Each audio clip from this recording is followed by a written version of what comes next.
Good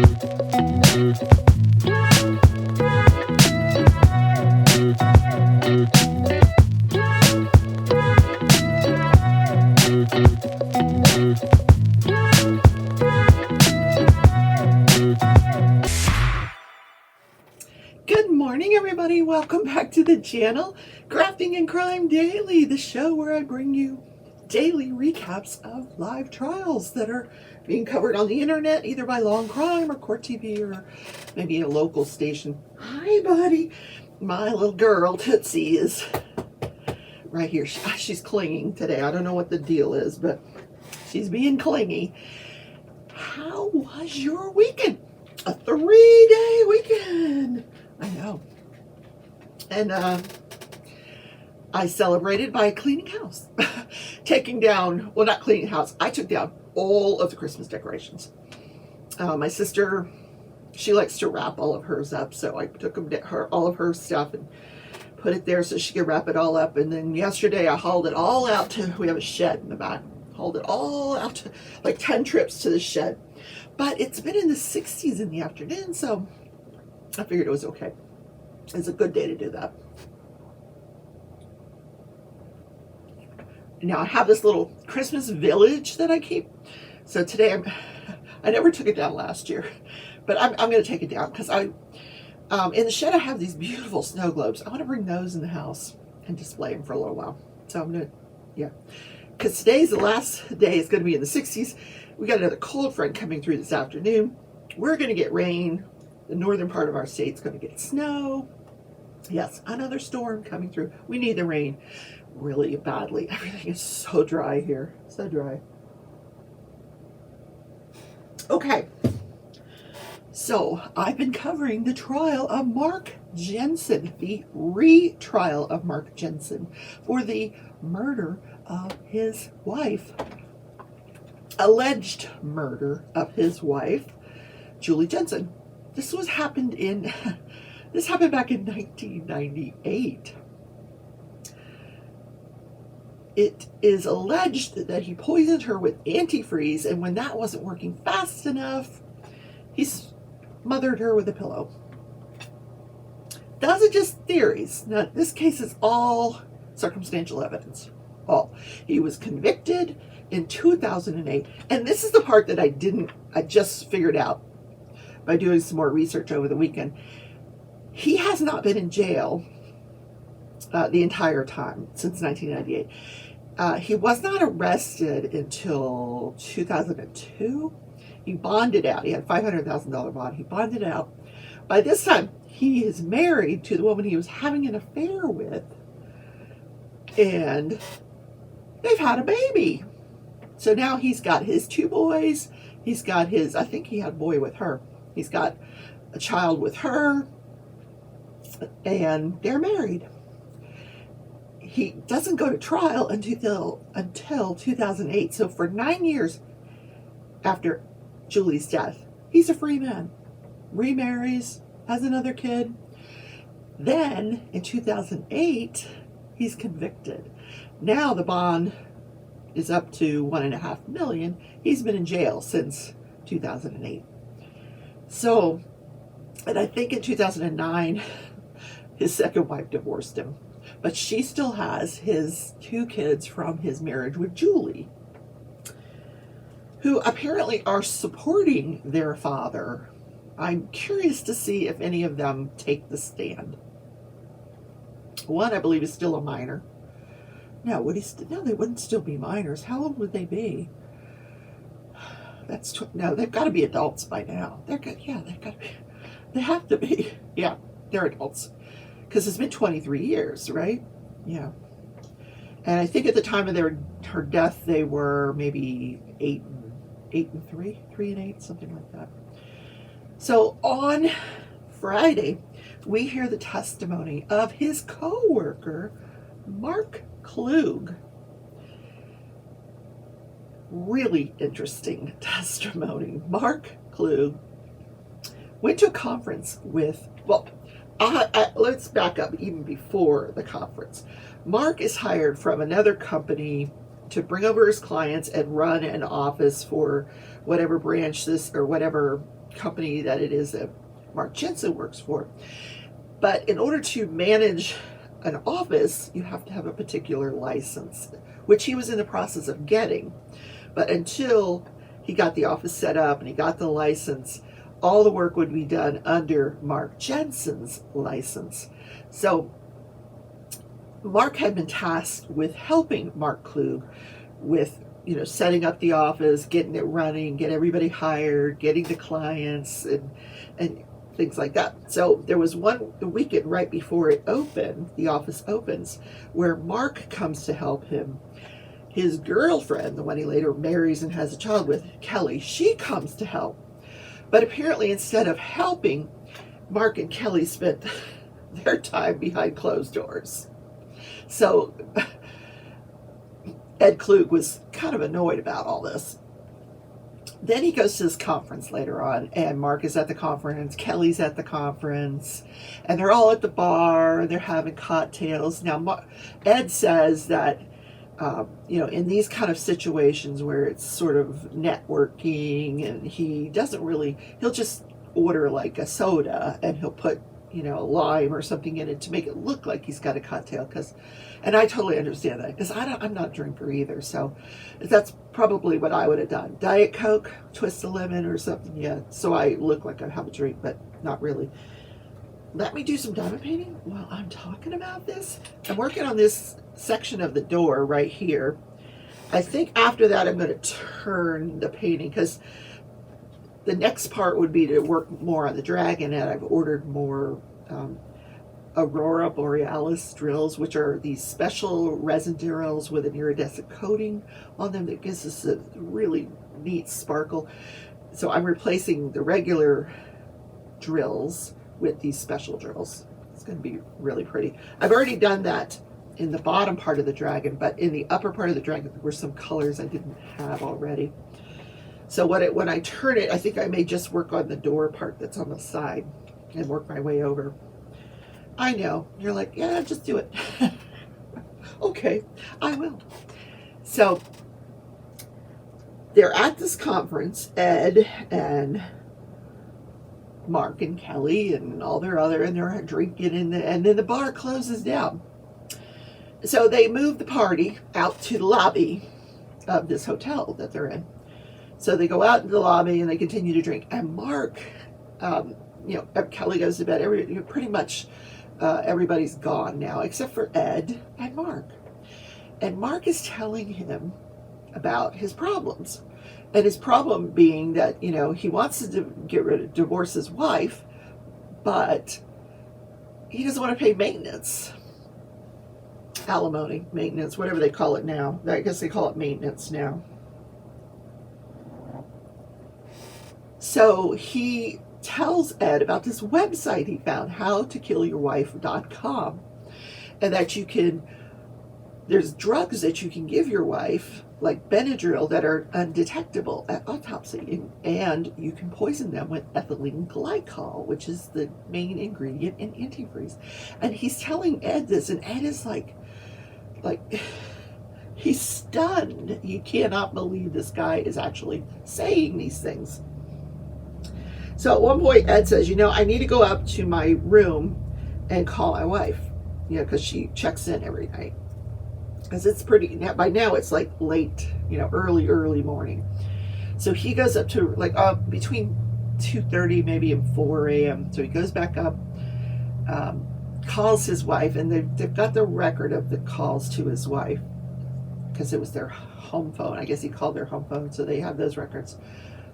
And there were, I think, 2 or 3 different phone calls that he had with his wife that night, or maybe 2 that night and 1 the next day at the airport. So he calls his wife and he tells her, I'm having the strangest conversation with Mark Jensen, and I can't even believe that he's talking about this. And he tells his wife the conversation, and she tells him she's mad. She's like, this is stupid. You don't go back down. He says, no, I want to go back down there. I want to listen to it. This is fascinating. I'm going to go back down. And she's like, don't go back down there. This is ridiculous. Don't. So he hangs up. He goes back down. He's not listening to his wife. And Mark is continuing to talk about killing his wife. How that he talks about how this ethylene glycol crystallizes the body from the inside out. What? Yeah. Let me see what else I forgot.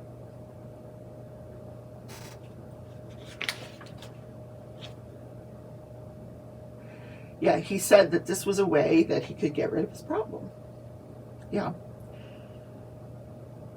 So the problem with this testimony is that after he learned about Mark's wife's death, Julie's death, he is so stunned that he actually, because when he got back to the office after the conference, he's telling people around the office, hey, I had the strangest conversation with Mark Jensen. You know, he's telling them all about this conversation.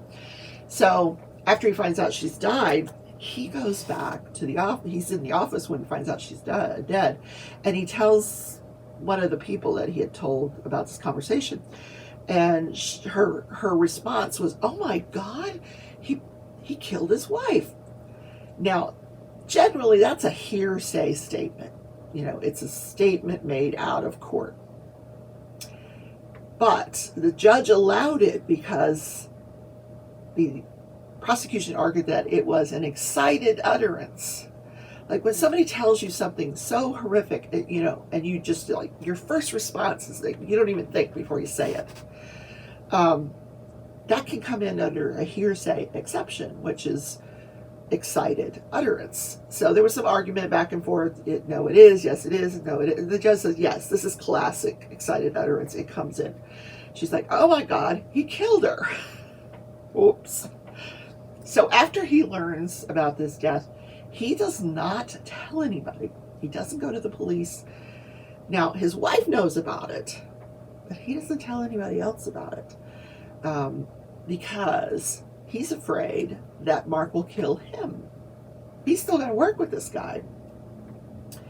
So fast forward, he doesn't tell anybody until the trial in like 2007, right before the first trial. Then he finally comes forward and tells somebody. So, of course, when the defense is cross-examining him, like, you didn't tell anybody about this in 1998, right after the murder, or right after the death. No, I didn't. And you didn't come forward with this information in 1999, or 2000, or 2001, or 2002. Yeah, they go through it. Each one is a separate question. No, I didn't. No, I didn't. No, I didn't. So what that is an attempt to basically ruin his credibility. You know, you had this information all these years and you just kept it to yourself. So the jury can decide, is this guy credible? Is he not credible? I thought he was very credible.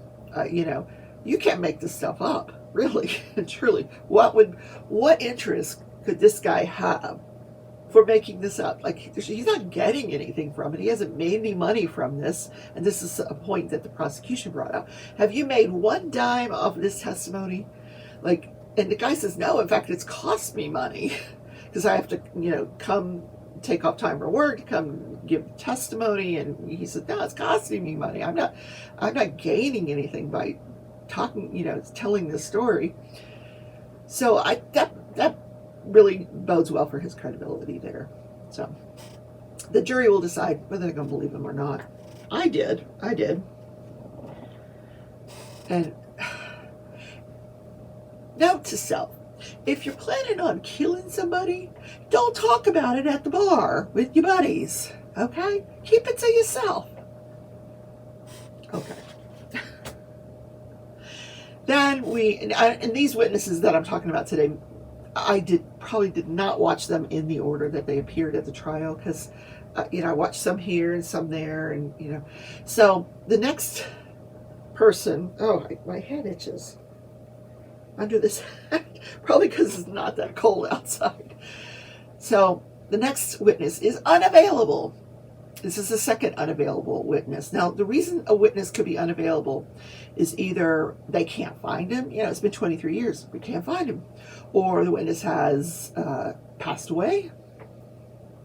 those kind of things. And they don't really explain whether these people have passed away or they just couldn't find them. But in any case, Officer Ronald Cosman appears by videotape. They show his testimony at the trial in 2008. And I got to tell you, he was not a spring chicken in 2008. He looked like he was maybe in his 50s or so. So he was the officer that responded out to the Jensen home on many, many occasions. He said over 40 times, at least over 40 times. And much of it was from the harassing phone calls that Julie was getting and these pornographic photographs that were being left in and around her home, one even on the car of her husband while he was at work. Now, as it turns out, it was her husband doing this because he was mad at her because she had an affair. But every time she would find one of these, or a lot of times it was Mark who would find these, and he would show her, oh, look what I found on my car. Oh, look what I found in the driveway or whatever. And so she'd call the police. And she said she got so tired of having to tell the story about her affair and, why she think, because she thought it was the guy she was having an affair with doing it. Turns out he had moved, he had left, he wasn't even living in that area to leave these things, because this harassment went on for years. So they finally just assigned this officer. She would ask for him. Can you send Ronald Cosman over? Send Officer Cosman over. So he would go over all the time. Then when the harassment stopped, sort of contemporaneous with Mark starting to have the affair with Kelly,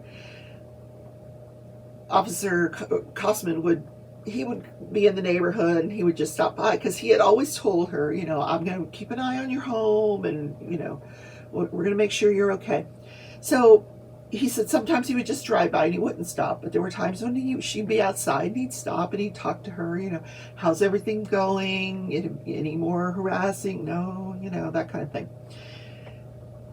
Interestingly enough, and it's not something we're going to know because it can't come into this trial, is that when she wrote the letter, the letter from the grave, they call it, and the appellate court ruled that the letter could not come in, nor could phone calls she made and left voice messages for Officer Cosman, indicating she was afraid she was being poisoned and he would be a suspect.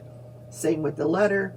The letter she actually gave to the guy I talked about last week on Friday, Mr. Voight. What was his name? Ted Voight. Let me find his name. Hold on.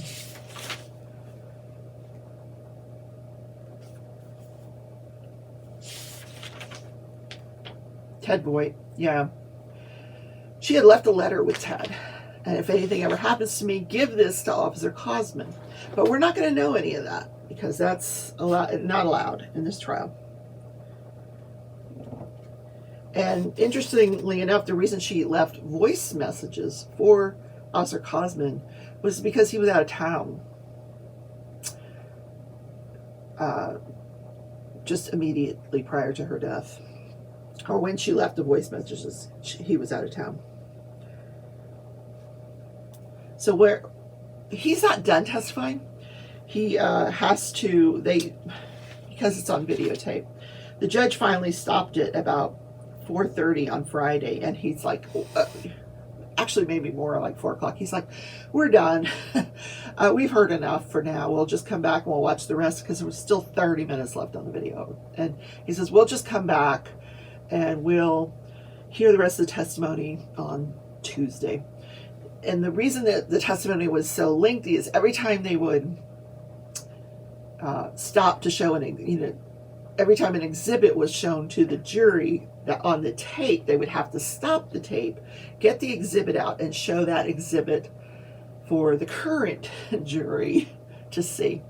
And a lot of what they were doing, and they spent a couple hours doing it, one of the things Julie did was she handed over to doctor. She handed over to Officer Cosman a roll of a camera roll. We don't even use them anymore, film, a roll of film. He had that film developed, and what the exhibits were things that she had taken photographs of. And none of it really made any sense to me. I couldn't figure out why she was photographing this stuff. Pages from his calendar, just random notes like she was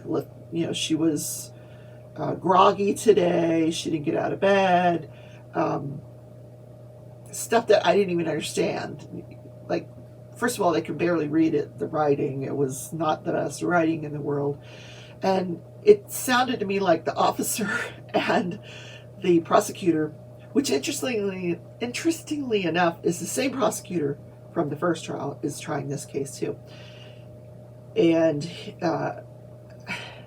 neither him or the officer could make heads or tails of what these notes meant. And to the point where the judge said, listen, it is for the jury to decide what this stuff means, or if it has any meaning to them whatsoever. But we're not going to be guessing. What do you think it means? What do you think? We're not going to be guessing. We're just going to show it to the jury, and they can figure it, try to figure it out if they want to.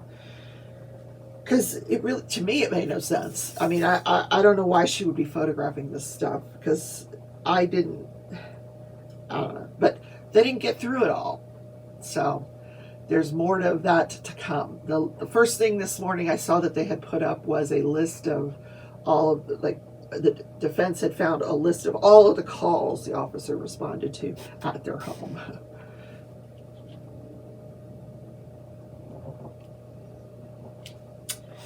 So the other person that I want to talk about is the medical examiner, the forensic pathologist. Now, he did appear in person, and he was quite old, an older guy. So he, went through his education and his background, and, we finally get to the autopsy. He was actually covering for the person who was going to handle, the forensic pathologist that was assigned to this case and was going to handle the case. She was ill or something, so he did the autopsy for her. And his job is to decide whether it's going, what is the cause of death. I believe the manner of death was signed off on by this woman, and we'll probably hear from her at a later point. But what this forensic pathologist did was he did the autopsy, collected all the samples, the blood samples, the finger, all that stuff. But he was particularly intrigued by this bruising, and there was a lot of cross-examination about this bruising. Could it have happened post-mortem? And he's like, no. He says, yes, you can, there are injuries that you can say, yes, that happened after death, but this did not happen after death. And his thought was the cause of death was asphyxiation. But there's no evidence at this point in the investigation that the jury has heard, this jury has heard, about what in the world could have caused this bruising. So the prosecution asked, you can ask a witness to assume a certain set of facts, and based on this certain set of facts, you can ask them a question about the facts, especially an expert. So he asked this physician I want you to assume that there is a person that's going to testify that Mark told him, we're talking about the jailhouse snitch now, that he covered her with a pillow and sat on her. Are your findings consistent with that scenario? And he said, yeah, yes. Interesting. I can't wait to hear from this jailhouse snitch. First of all, can they find him? Is he going to be available? Or are we going to hear his court testimony? He might still be in jail. I don't know. Who knows? So the ethylene glycol comes in later on in the autopsy because this physician, all he did was send the samples off to be tested. He just collected the samples. The medical examiner that actually was in charge of the case, she is the one that decided what tests would be run, and she was responsible for sending them off and getting them back and then putting down the official cause and manner of death. So the cause of death was asphyxiation, which is, basically your breathing is cut off. So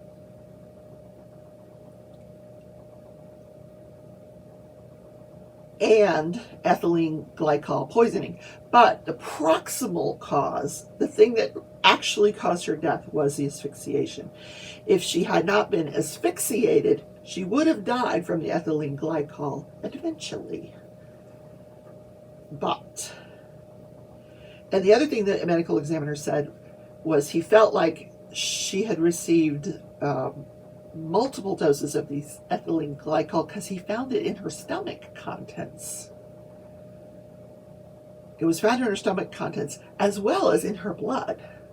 Now, he didn't testify to that. I think that's something we're going to hear from this woman later on, that the ethylene glycol was found in her stomach contents, which would mean, what got into her bloodstream would have been a previous ingestion of the ethylene glycol, and then she had more ethylene glycol in her stomach, meaning she consumed it shortly before she died. Very strange. Very, very strange. So that was the testimony from last week. Now, the other case that I'm covering, the case of Alexander Jackson having killed his mother, father, and sister. The testimony on Friday after the opening statements, I went over the opening statements. His parents were all shot to death at close range. And then the home invasion person shot his foot, shot Alexander's foot. Now, here's the thing that surprised me. This case occurred in June of 2021, a couple of years ago. And this kid at the time was 20 years old, I think. And the guy that's sitting, so you see a picture, like his arrest booking photo, and it's this heavy-set kid. Well, the person that's sitting at the defense table is this striking young man. That's the defendant. Apparently, he went to jail, he slimmed down, and we're looking at a man versus a boy who killed his parents. It's really weird. In any case, so on Friday they had the canine officers. Well, the first they had put on a neighbor, and that was basically to establish, the layout of the neighborhood for him to sort of identify who lives where on the map and that kind of thing. And then we hear from the canine officers who responded to that residence. The dog that this guy had was trained to track any kind of fresh human scent.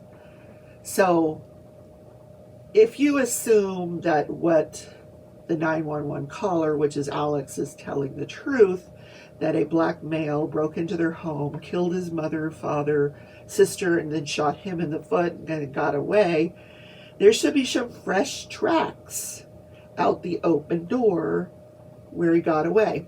Well, this dog did not alert on anything. No fresh tracks. Nobody was there recently. Interesting. And it was a nice, it's a cute dog. Oh my gosh. They used to all be German Shepherds, but now they have all kinds of different dogs that do different things. It's fascinating. It really is. So that is the two trials that we're covering. So, where's my calendar? Let's talk about prison populations. That's on the calendar for today. Monday. Well, that was Monday. This is Tuesday. Oh gosh, I remember this. All right, so we got a couple of things to talk about. So since Monday was a holiday, we'll read Monday. The prison population by the numbers internationally. 155.3 per 100,000 people globally. So for every 1,000 people that exist on this planet, 155 of them are in prison. So 6 per 100,000 people. In the micronation of San Marino is the lowest in the world. Guess who has the highest? Yep, the United States. 639 people for every 100,000 people that live in this country.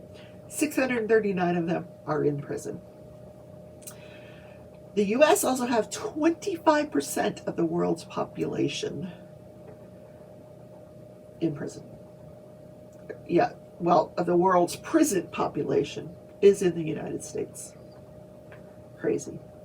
And in Kenya, their prison population is 284%. Their prison system is way, like 3 times the amount of people they can hold. It's very overpopulated in Kenya. Maybe because they all need a room and board? I don't know, Better than starving, go to prison. So sad. Now we're going to talk about the Brinks Robbery. This occurred in 1950, January 17th, 1950. 11 men broke into the Brinks Armored Car Depot in Boston, Massachusetts, and pulled off an unprecedented robbery, leaving almost no evidence behind.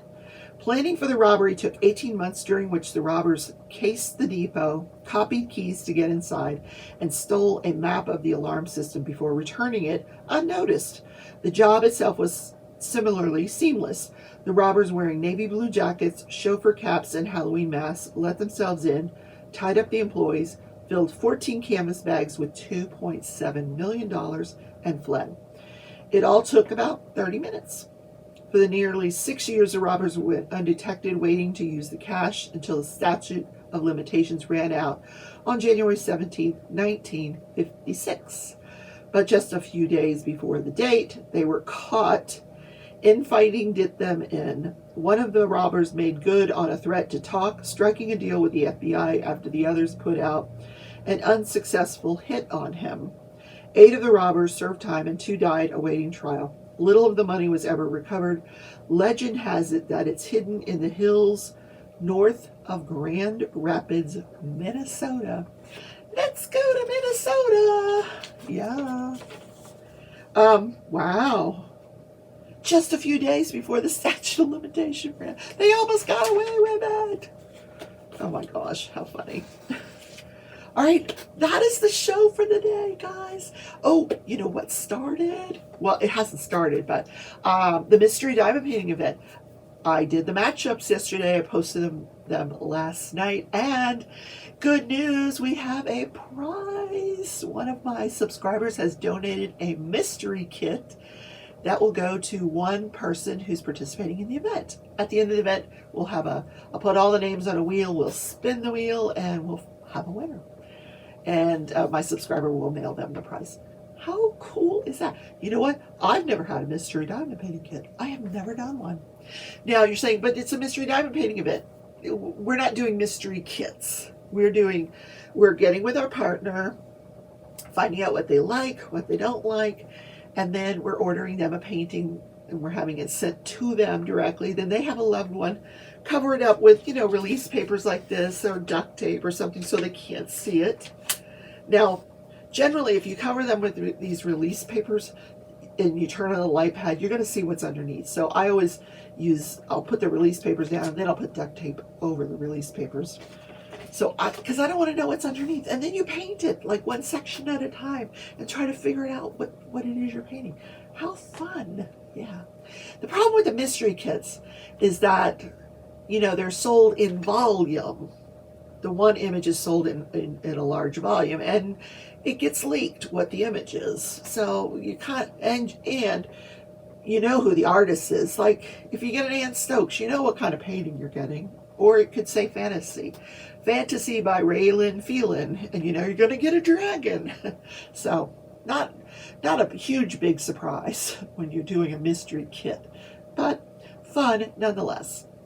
if you are interested. Now, the deadline passed to enter, but, you know, send me a direct message if you really, really would like to get involved and you think, oh no, it's too late. Send me a message. Maybe it's not too late.